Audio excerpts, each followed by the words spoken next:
So hello friends, my name is Francisco Herrera, and thank you for inviting me here to talk with you all a little bit about online fundraising, because it's something that I'm really passionate about, and I'm always happy to share what I know. So on that note, let's just dive right into it. Today we're going to be covering my 5 fundamentals of online fundraising, and I'm pretty sure they're going to help you out quite a bit. So, first major principle, be directive. This is a really important thing to keep in mind. If there is one sort of insipid thing that always gets in the way of people who try to be effective fundraisers, is the fact they don't get to the point, or they think that they need to be worried about how someone may or may not respond to what they're saying, and that actually kind of cuts you off at the ankles. Say clearly what you want. Don't be afraid to talk about what's on your mind. Don't be afraid to share some of your passion and your feelings too. But be direct and get to the point, because you end up saving yourself time. And it is possible to be humble in your ask without being timid. So don't be afraid. Just go for it and ask people for the help you need. So now, number 2, use whatever you have lying around. So when you're fundraising, essentially what you're doing is you're trying to find a way to ask as many people as you can in as quick as a time as you can, to see if they will give money to something that you care about. And in order to do that, you really don't need much. Any way that you have to connect with folks is valid, be it social media, be it an email list, be it a cafe that you go to.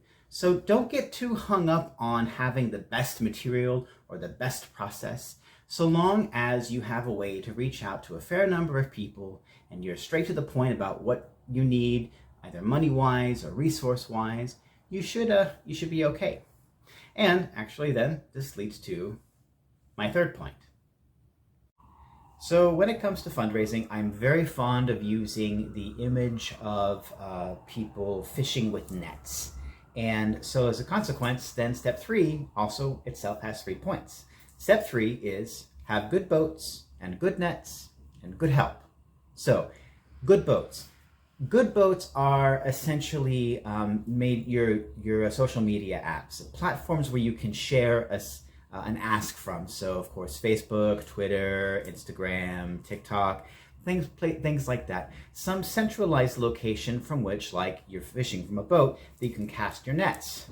So then that leads to the second part, nets. So nets are the things that you use to bring in your fish or your money. So these are any kind of money transfer apps that you may have.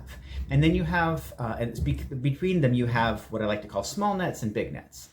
And the big difference between them is how much backstory you have to give. So small nets, for instance, these are your apps like Venmo, PayPal, Cash App. I always make sure to tell people, always have a Cash App link or a handle, because there are some people that really only give via Cash App. It's just one of those things. But these are apps. Oh, and Facebook Messenger app also has a money sharing function to it as well, just so you know. But these apps, essentially, they can bring in a significant amount of money, but frequently for, smaller donations. And what's also nice about using small nets is that you don't really need to give much of a backstory. You can just tell people, hey, this person needs money for this, please give. Hey, this person needs money for that, please give. It doesn't take a huge effort to communicate what your need is. That's what you use with then big nets. Big nets are social media platform pages or crowdfunding pages like GoFundMe, Fundly, sometimes Vimeo, Kickstarter is another good example. Or if you have a fundraising page, specifically on a website or something like that, that's a big net. And the big difference between small nets and big nets, as I mentioned, is backstory.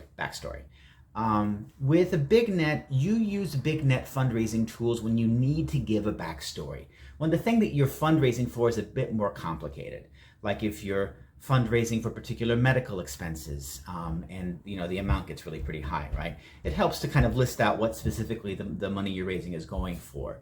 Or if you have a particularly important story to tell, because there's a lot of nuance and things that are really important to communicate, that's when you want to use a big net.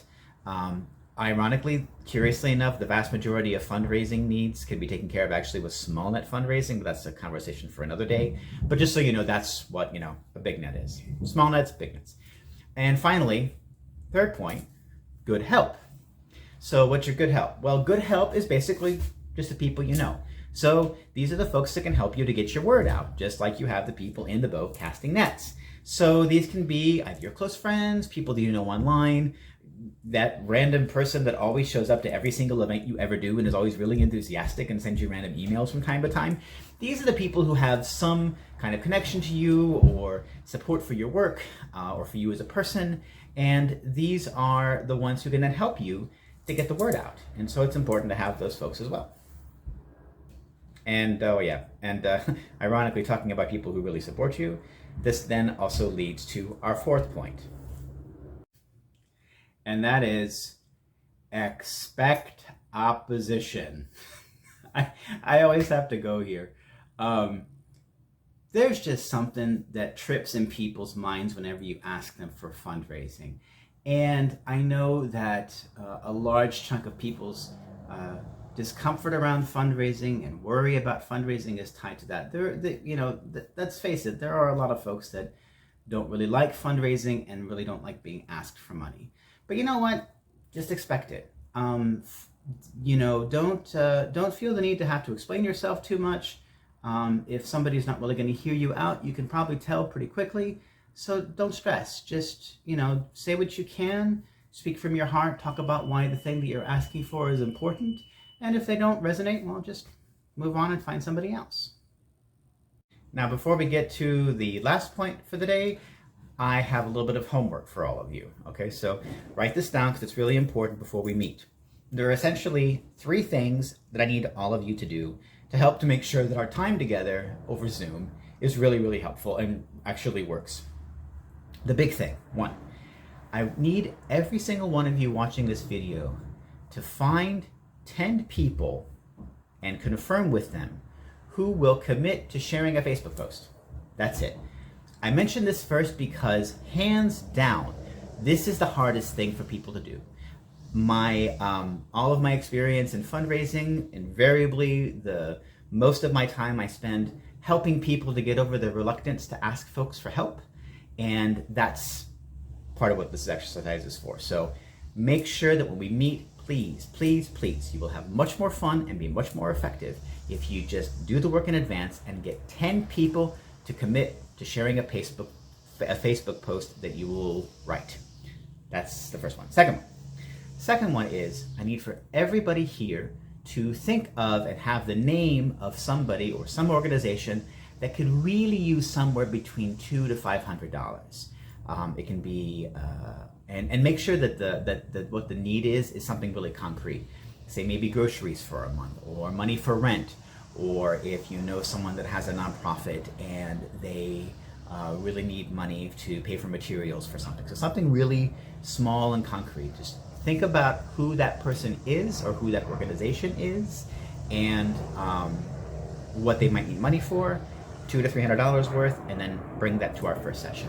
And then the final point, and this is also really pretty crucial, everybody needs to make sure that before you come to the first session that you have a Venmo account, a PayPal account, and a Cash App account. These are the 3 most commonly used money transfer apps on social media, and it's really important that you have them because, trust me, you can do quite a bit of fundraising just using those apps. And that's everything. So now that we've done that, and you all have your homework, time to talk then about our 5th point. If you know you have to fundraise, do it. I'm serious. How often is it that there is an organization or a group of people or something that know that there's a need for money, there's a need for funds, somebody has to fundraise, but nobody wants to be the person to step into the void and get that ball moving? Well, do everybody a wonderful favor and a blessing and just be the person to get that fundraising ball moving. Because trust me, there is no greater source of anxiety that is so corrosive like being in a situation where people know that someone has to fundraise and nobody does anything to get things started, and then it just kind of festers, right? So help everybody out, help yourself out too, and be the one to get that ball rolling. Make a simple plan, pay attention to some of the little pointers I make in this video, make a list of people to ask, get an idea for what you're asking for, and just jump into it. Because there's a lot of things that you can read about and learn about and study to make yourself a more effective fundraiser. But fact of the matter is, the thing that ultimately makes you a better fundraiser, makes you more comfortable with fundraising, is simply doing it. So be brave, be courageous, get out there and start doing your asks, and you would be surprised, you will be surprised at how well things can turn out. So thank you all very much for watching my little video here on the 5 fundamentals of online fundraising. I really appreciate your time, and I'm looking forward to working with you together soon. And don't forget to do your homework, okay? So in the meantime, chat with you all soon and have a lovely day.